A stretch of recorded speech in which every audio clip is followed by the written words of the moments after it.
बिसिडिसि chairman बिथाङा सिनायथि होदोंमोन हाखु दाखु जालांनायखाय थाब थाब बारनो नागिरथारदों नोंथांमोनखौ खस्थ' होआबालानो थारमाने मानो होनबा जेसेबां गोबाव जिरायगोन एसेबां सोरबा खिबु सागोन सोरबा सिनस्रि सागोन नङा होमबा ओंखायनो थाब थाब बारहोनो थाखाय बिथाङा थाब थाब खालामनाय जादों होमबाबो आं सानै सिनायथि होलांसै जोंहा बिजेपिनिफ्राय नुजाफैदों नील कुमार ब्रह्म कचुगाव मण्डल BJYM बिथांखौ प्रेसिडेन्ट सिनायथि लानो थाखाय खावलायबाय आरो जोंहा सासे दंबावो सनेन नार्जारी मेम्बार मण्डल अफिस कचुगावनि बिथांखौबो सिनायथि होनो थाखाय आं समाव खावलायबाय आरो जोंहा सासे दंबावो चेयारपारसन होनो हिनजावसो नालाय हौवाबासो चेयारमेन होनो हिनजावखौ चेयारपारसन होनो बिसिडिसिनि बैलारि माबा रायखुंबारिनि चित्रा बसुमतारी बिथांखौ गावनि सिनायथिखौ लानो थाखाय खावलायबाय आरो जोंहा जे दिनैनि जे ग्राम सभा मानि थाखाय जों ग्राम सभा लानो गोनां जादों बेयो जाहैबाय अरुणोदय नङा होमबा मोनथाम पेज एबा 3 नाम्बार पेज 3.0 अरुणोदय नङा होमबा फार्स्ट सेकेन्ड आरो थार्ड एबाराव जाहैबाय खेमथाम जागोन अरुणोदय होगोना दा अरुणोदय जे होगोन बा अरुणोदय जे डकुमेन्ट स्क्रुटिनि खालामगोन माखासे जोंनो अनारेबल गार्जियान मिनिस्टारनि मानगोनां उर्गाव गोरा ब्रह्म बिथाङा जोंनि क'क्राझारनि गार्जियान मिनिस्टार क'क्राझार डिस्ट्रिक्टनि दा बिथांनि एप्रुभेलाव जोंहा माखासे नमिनेटेड मेम्बार्स हरनाय जादों अरुणोदयनि थाखाय मोनफ्रोमबो बुथ लेभेलनिफ्राय दा बिथांमोननि नामखौ आं फरायनानै नोंथांमोननि गेजेराव सिनायथिखौ होनो सानदों मानो होनबा बिथांमोना गोनांथार बे ग्राम सभायाव आरो एटेन्ड जाथारनांगौ बिथांमोनाबो जोंहा बेवहाय मोनबा बुथ दङ बुथ सेन्टार माने भट सेन्टार होनो जेराव जोङो थांनानै भटखौ होयो नङा होमबा जेराव जोङो थांनानै भटखौ होयो बे मोनबा बे 5টা बुथ सेन्टाराव তিনিজনকে ইয়াত নমিনেটেড মেম্বাৰ্স দিয়া হৈছে আৰু তেখেতসকলক মই নিজৰ পৰিচয় দিবৰ কাৰণে মই অনুৰোধ কৰিম जोंहा চেকাদানি एलपि स्कुलनिफ्राय दङ प्रबिन बसुमतारी गसंनानै माबा आमस नार्जारी आरो बिरखां बर' बिरजय बर' दे जासिगोन आरो जोंहा दङ बैलारि एलपि स्कुलनिफ्राय डेभिड मुसाहारी राजेश हेम्ब्रम आरो गौतम नार्जारी আছে ना सबै আছে आरो जोंहा दङ बैलारि राइट साइड बिलिफां नार्जारी दैमालु ब्रह्म आरो मनजित नार्जारी আছে ना जिरायफैनांगौमोन आरो दङ जोंहा टाप्लाजरा राइट साइड जोंदाव बसुमतारी फुलमती बसुमतारी आरो राकेश बसुमतारी सबै আছে ने आरो 5 नाम्बाराव আছে আমার टाप्लाजरा लेफ्ट साइड गोसोखां नार्जारी बिरमान बसुमतारी आरो एजन हल लक्ष्मण नार्जारी नोंना दा बेखिनियानो बिथांमोनहा नमिनेट खालामहरजानाय साफा साफा मेम्बार्स दा फैजोबनायनि थाखाय बयनिसिमबो आङो साबायखरखौ बावबाय লগতে মই সকলোকে ধন্যবাদ যাচিছো কিয়নো আপোনালোকে আমাৰ বিচিডিসি চেয়াৰমেন ডাঙৰীয়া মাতাৰ লগে লগে আপোনালোকে আহিছে আৰু আমাৰ ব্লক অফিচৰ পৰা আহিব পৰা আমাৰ অফিচাৰ আছে মুসুকা গয়াৰী ডাঙৰীয়া তেখেত নিজৰ বাপন দিব কি কৰিব লাগে অৰুণোদয় পাব কাৰণে কি হ'ব লাগে এইগুলা সব কথা অলপ পিছত ভাঙি ধৰিব সো আপোনালোকে থাকিব হেক লোকে আপোনালোকে থাকিব নহলে আধা দুটা যদি আপোনালোকে বুঝে নাপায় পিছত কি লাগিব কি নালাগে পিছত কব আমি অৰুণোদয় পোৱা নাই কিয় পোৱা নাই ডকুমেন্টস ঠিক নহয় কিবা নহয় মেইনটেইন নহয় দেখি হৈ যাব ঠিক আছে সো আমি আৰম্ভ কৰিম আলোচনাটো অৰুণোদয় বুলি ক'লে সবে জানে হয় না নহয় হয় না কি বস্তু এইটো অৰুণোদয়টো কি বস্তু না জিনিস অৰুণোদয় খালি অৰুণোদয় আমি সবে জানে অৰুণোদয় মানে 1250 মাহে মাহে পয়সা হুমায় কোটপুরাবা হুমায় কোটপুরাবা আহে আমি কম না পাও কিন্তু আমি জানো অরুণোদয় মানে 1250 হয় না নহয় বস্তু না হয় না অরুণোদয় মানে পয়সা নাকি আচ্ছা অরুণোদয় এটা স্কিম আসাম সরকারর বিটিআরর সরকারর এটা স্কিম বুঝি পাইছে না যেনেকে আমি রাস্তা দঙ্গ কিবা কিবি হেন টেন বনাই ঘর বানাই এইবিলাক স্কিম কিন্তু এইটো এটা স্কিম যার দ্বারা কি করিব কারণে স্কিমটো করা হয়েছে যে আমার দুখিয়া মানুষ নহয় জানো দুখিয়া মানুষ বা আমার এই হ্যান্ডিক্যাপ বলি কয় এইটো বিকল্প কি বলি কয় এইটো হ্যান্ডিক্যাপে কক ডিজেবল লেংরা খানা খুজা এইবিলাক কারণে বনাইছে এইটো আর লগতে আমার যার স্বামী নাই হয় না নহয় সেইটো কারণে বনাইছে কিয় বনাইছে যাহাতে সেই মানুহৰ কি অলপ নিজৰ জীৱনত কষ্ট পায় কষ্টৰ পৰা কিবা অলপ সহায় কৰিব পাৰে নাকি সেইটো ভাবি পেলাই চৰকাৰে এই স্কিমটো বনাইছে মাহে মাহে কিমান পায় 1250 টকা দিয়া হয় আৰু এই 1250 ইমান সৰু পইচা নহয় আমাৰ কাৰণে দুখীয়াৰ মানুহৰ কাৰণে বিৰাট ডাঙৰ পইচা হয় না নহয় আৰু বহুত সহায় কৰে আমি এইটো দি আমি গেছ কিনিব পাৰে হয় না নহয় সেইটো দি আমি মোবাইল ৰিচাৰ্জ কৰিব পাৰে মাহত আৰু কেতিয়াবা আমি দুখীয়া কারণে আমি 1 কেজি মাংস কিনিবার নোৱাৰে মাহত কিন্তু সেই পয়সা দি আমি ইচ্ছা করিলে কিনিও খাব পারি হয় না নহয় হয় না বুঝি মোনदों না जाय लेंग्रा जाय खाना सोरहाबा फिसाय गारजानाय रान्दि फिसायजों आलदा आलदा थानाय एकदमबारे गोरिब बैफोरो जाहैबाय प्रायोरिटी आरो बैसोरो जाहैबाय बे अरुणोदयखौ मोननायनि जैगथा बुजिबायना आन्दा दुन्दा आंनोबो नांगौ सोरनोबो नांगौ फोरलानोबो नांगौ होनलाबायबानो जानाय नङा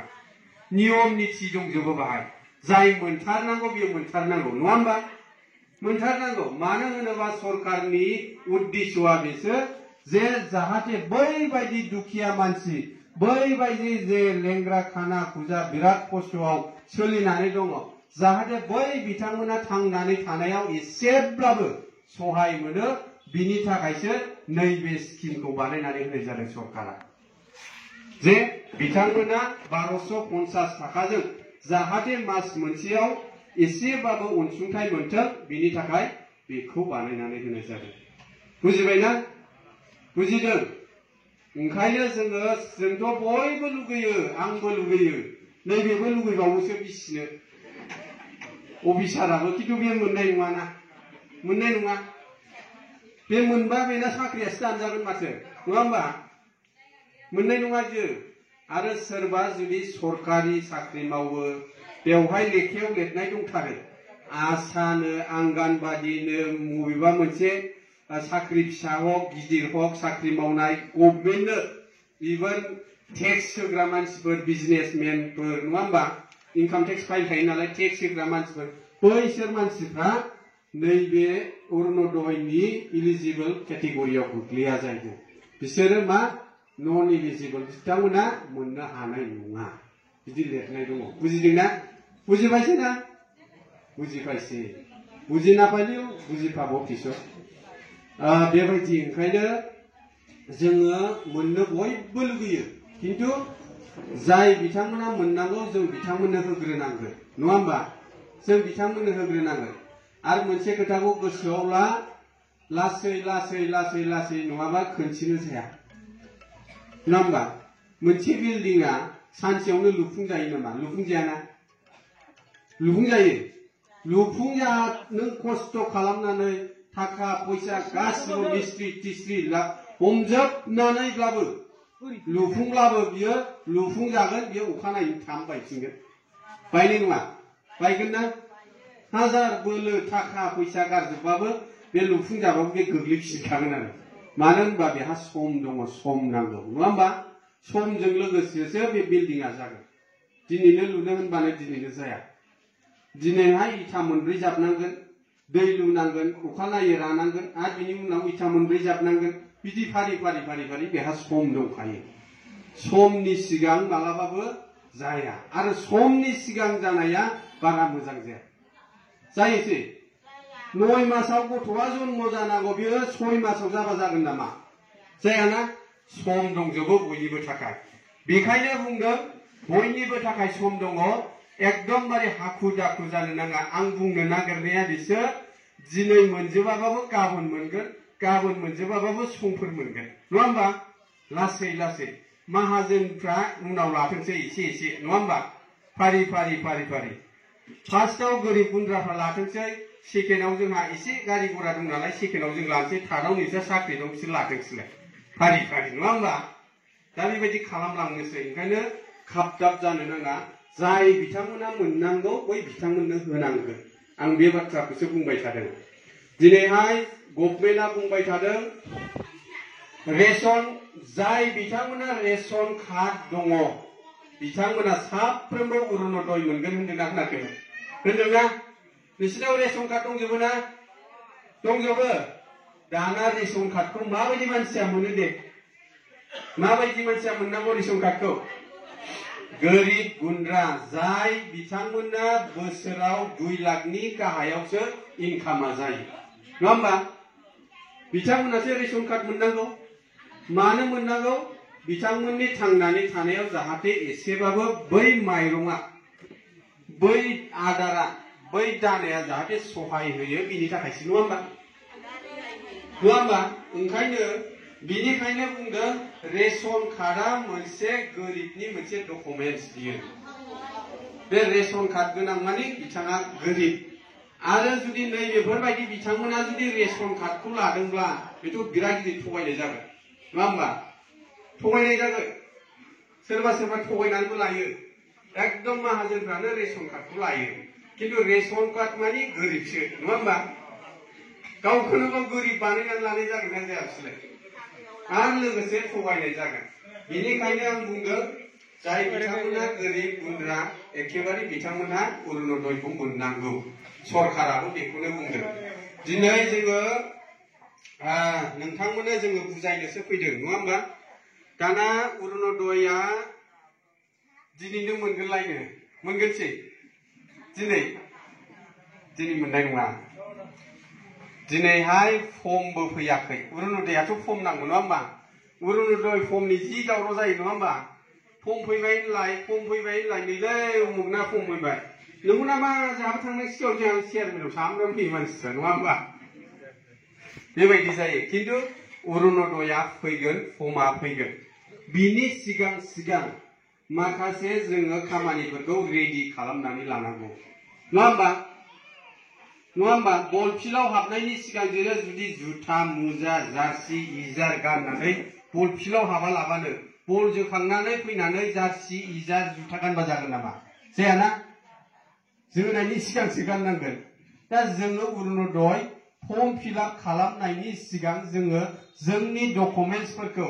जोंनि कागज पातिफोरखौ जोङो बोरै रेडि खालामनांगौ मा खालामनाया बेखौसो दिनै जोङो सावरायदों गाबोन समफोरनो अरुणोदया फैसिगोन फर्मआ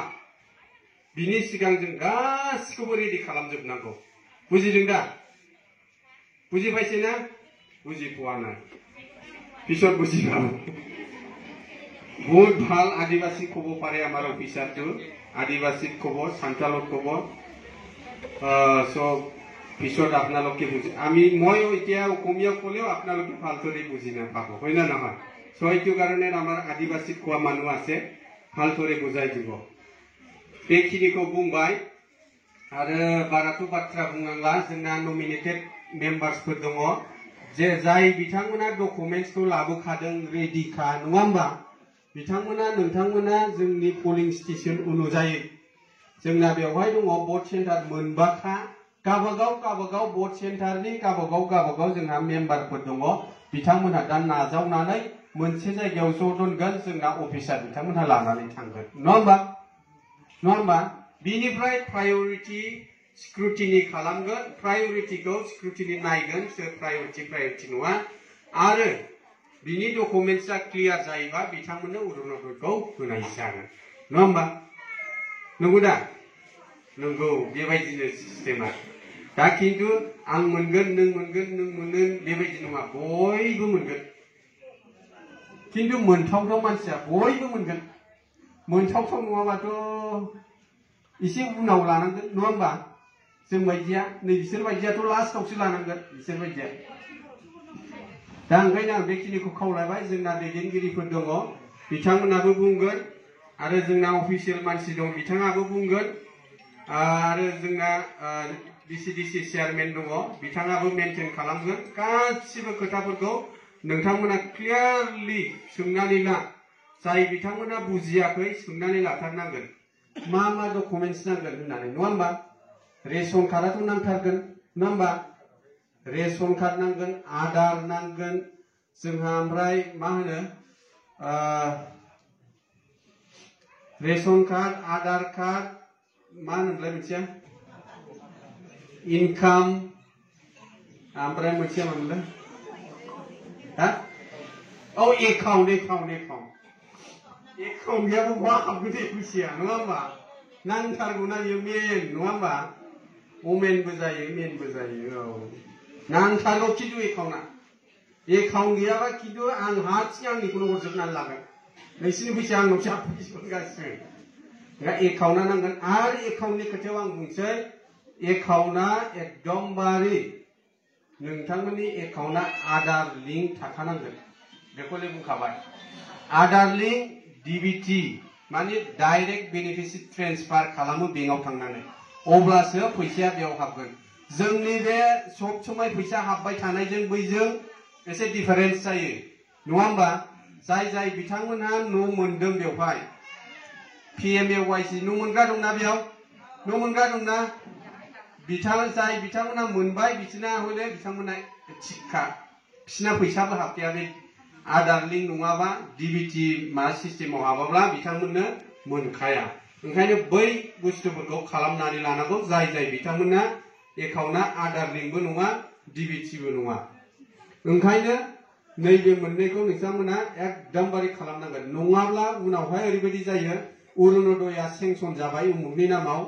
नै नोंनाथ' सेंसनानो जाखाबायना होननानै फैसाया खिन्थु एकाउन्टआवनो हाबा मानो हाबा एकाउन्टआ गन्दगल एकाउन्टआ बेबायदिनो गन्दगल ओंखायनो हाबा ओंखायनो बे समावनो मा खालामनांगौ एकदमबारे डकुमेन्ट्सफ्रा एकदमबारे क्लियार खालामथारनांगोन आरो क्लियार नङाबा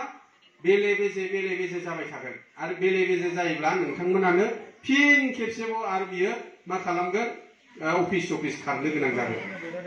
अफिस खारनो गोनां जागोन सोरनाबा खनसे खननै मोननोसै बेबायदिनो उल्था फाल्था जासै आरो अफिस खारफिननांसैलाय गाब्रायसै उनाव खारनो गैला नङा होमबा न'खराव अफिसावबोथ' थांनो हाया नोंसोर नङा होमबा ओंखायनो प्रथमावनो क्लियार खालामनानै होजोबखानांगौ डकुमेन्ट्सखौ जाहाथे भबिष्यताव आरो नोंथांमोना अफिस खारनो गोनां जाया दा बेखिनिखौ खावलायबाय जाहाथे नोंथांमोना जे जोंनि अफिसियेल मानसिफोर दङ बिथांमोनहा गासिबो खोथाखौ बुजायगोन फिट बुजायगोन आरो मोनसे खोथाया जाहैबाय बिदि सिरि जिरायनानै थाबाथ' आंथ' सानो बुजियाखै बेबायदिसो मोनो आङो नङा होमबा आरो सोरबा थेनथ'लाय लाङोसो नङा होमबा ओंखायनो सोंनांगौ एकदमबारे उमुगालाय होनथारनांगौ होमबा जोङो माबा खालामो जोङो सानो बेयो खोनासंमारदों नङा होमबा खोनासंमारदों बे खोथाखौ ओंखायनो जे जोंनि अफिसार बिथाङा बुंगोन सोंगोन नोंथांमोना सोंनांगौ बिथांमोनखौ रायनो होननानै बुजायनो होननानै फैदों बेवहाय क्लास गैया लाजि गैया लास्ट खोथाखौनो बुंबाय जाय मोननांगौ मा होनो इलिजिबल मोनथारगोन बेखिनिखौ बुंनानै आं फिन खेबसेबाव बयनिसिमबो अननाय सिबिनाय आरो मोजां मोननायखौ बावहरनानै आङो आंनि जे बाथ्रा बुंनाय बे बाथ्रा बुंनायखौ एसेखिनियावनो आं दोनथ'बाय गोजोन्थों